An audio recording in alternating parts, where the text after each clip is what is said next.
We're on a mission to rid the world of bad video. Bye-bye. This is the DV Show. Target in range. Bad video sucks. Welcome to another edition of the DV Show podcast. My name is Brian. This podcast is on a mission to rid the world of bad video. And I am so glad you connected yourself with our crack team of entrepreneurial video production misfits who are eager to offer expert advice, tips, tactics, and techniques on how to make video work for you, not against you. Our advice has been featured in major industry trade magazines, referenced in numerous articles throughout the web, included in many college course materials, and listed in numerous discussion forums and social networking sites all over the web. We've been podcasting since 2005, answering over 1 million listener questions. That makes us just shy of 2 decades answering your questions on topics in the video industry. If you haven't figured it out yet, that would make us experts, leaders who are ready to equip every content producer, videographer, editor, and media professional with the tools, knowledge, and confidence to create better videos. Okay, moving on, and with all of that said, let's do what we do best, answering questions related to video production. Scott asks, I've been editing videos professionally in New York for over a decade, and things have been great until the last year and a half. Like many, I'm hitting a rough patch and finding it hard to get work. With over 3,000 edits and 100 clients under my belt, not to mention several awards, I know my stuff. Yet, I'm feeling pushed out of my chosen career. Has anyone had any luck with temp agencies or any agencies that assist editors? Thanks for your question, Scott. When you hit a dry spell, especially after such a solid run, it can be incredibly frustrating. It's clear you've got a ton of experience and the accolades to back it up. You're definitely not alone in this. The industry has its ups and downs, and sometimes it's about finding the right opportunity at the right time. Try temporary employment agencies or creative staffing agencies. They can be a good avenue to explore. Many of them specialize in placing creative professionals, including video editors, in roles that fit their skill set. It's not just about filling in gaps temporarily. Some of these positions can lead to longer-term opportunities or even permanent roles. Plus, they can expose you to different types of projects or industries you might not have considered before. When you register with them, it usually involves submitting your portfolio and maybe a meeting or an interview to assess your skills and career aspirations. They then match you with potential gigs that align with your expertise and preferences. Speaking of gigs, don't forget the official job board for this podcast at fastergig.com. After months of hard work and investment, I personally created a unique platform that not only helps video editors like you find the highest paying freelance opportunities in the industry, but also teaches you a smarter, automated method to secure these gigs faster and with minimum effort. My growth hack method has been tested and proven successful by me. I used the method for years to stay ahead of the competition with my own freelance side hustle. Now you can use the same method to quickly find work as a video editor. Go check it out at fastergig.com. It's free to sign up. Another strategy might be to expand your network. Joining professional groups, attending industry meetups, even if they're virtual, or participating in forums can open up new channels for work.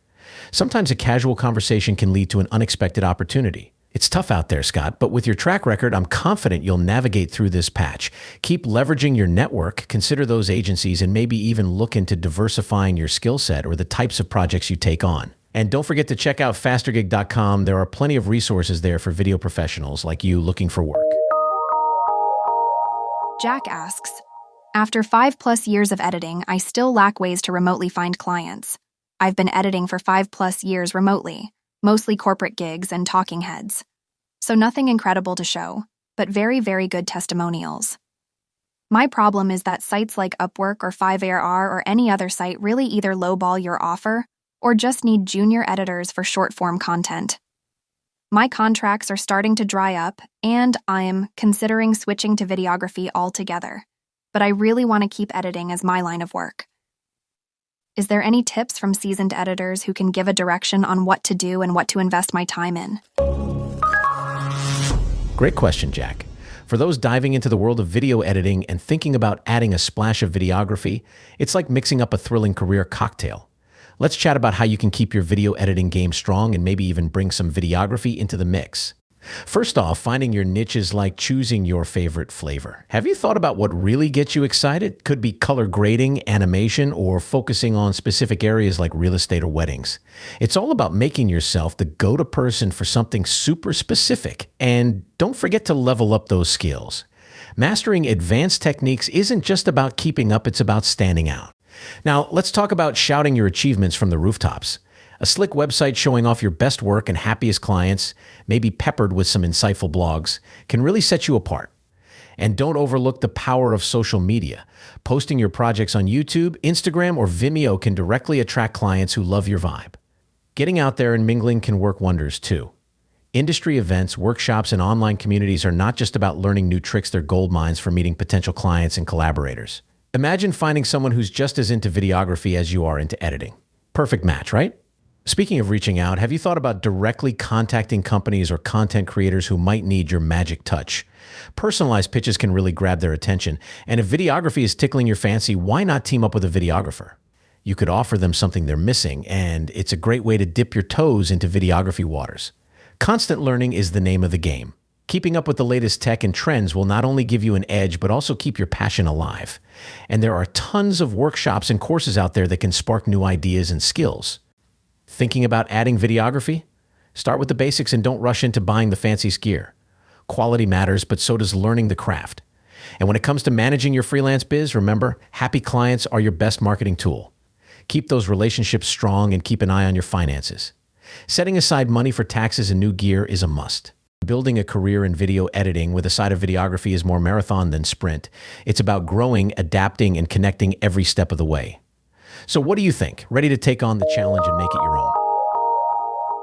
Kevin asks, so a well-known YouTuber loved my reel and wanted me to help sift through stream highlights, kind of like an assistant editor. Being out of the freelance loop for a while and coming from a studio background with a pretty solid salary, I was unsure how to price myself, especially knowing YouTubers often work with tighter budgets. I ended up quoting lower than my usual rate, adding a bit about being open to negotiation due to my uncertainty. Unfortunately, he didn't bite and chose someone else, probably because of the price. While I'm financially okay for now, the itch to work and the boredom are real.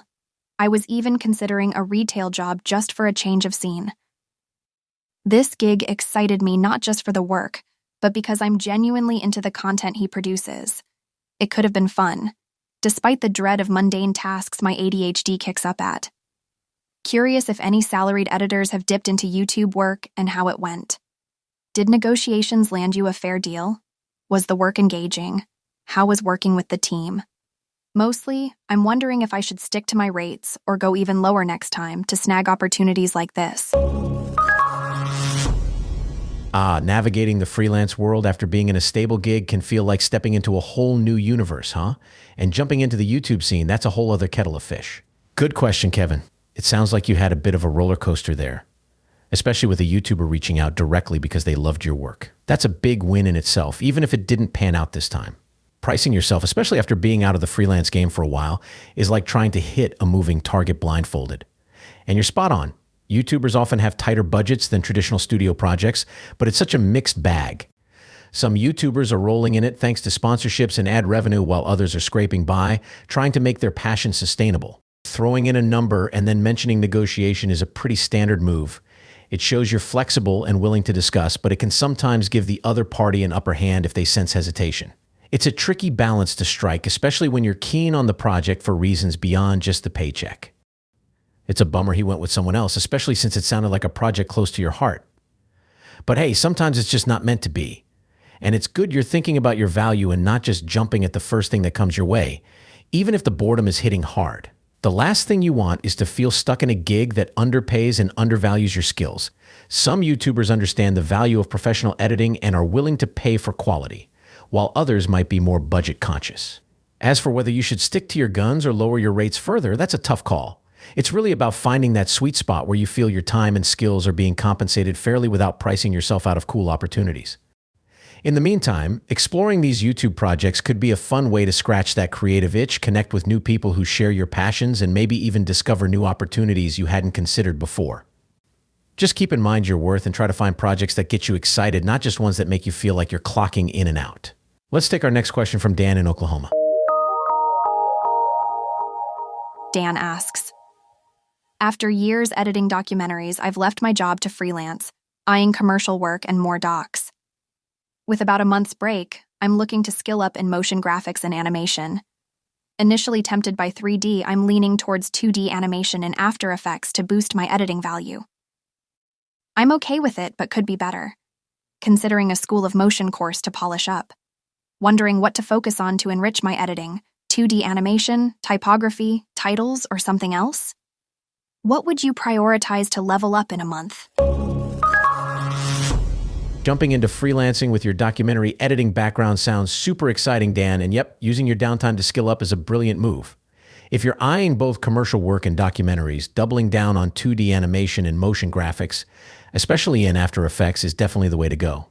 It's practical, in demand, and something you can directly apply to enhance your projects with cool titles, lower thirds, and more dynamic visuals. Plus, it aligns well with your editing roots. Taking a course like School of Motion could be super helpful. It's structured, pushes you beyond just following tutorials, and could help you start creating original content confidently. While diving into 3D and VFX is cool, it might be a bit of a stretch if you're looking to bolster your editing portfolio quickly. Instead, focusing on 2D animation and maybe sprinkling in some typography and title design could really make your work pop and show potential clients you've got a well-rounded skill set. In short, I'd say stick to After Effects and motion graphics for now with a side of typography. These are skills that can immediately add value to your work and are pretty sought after in both the commercial and documentary spheres. Plus, they're fun to learn and can give your projects that extra polish clients love. Thanks for your question, Dan. Well, that does it for another edition of the DV Show podcast. We're always available to answer your questions related to video production. Feel free to talk to us right now. Simply visit our website at thedvshow.com. Click on the red Ask Us button at the bottom right-hand corner of every page and press Submit. Also, be sure to always keep in touch with us by subscribing to our weekly newsletter and getting social with us on Twitter, LinkedIn, and of course, Instagram. Thanks again for listening. See you next week. Bye-bye. For additional tips, tutorials, and to get your video questions answered, visit thedvshow.com. Stay on the cutting edge with The DV Show.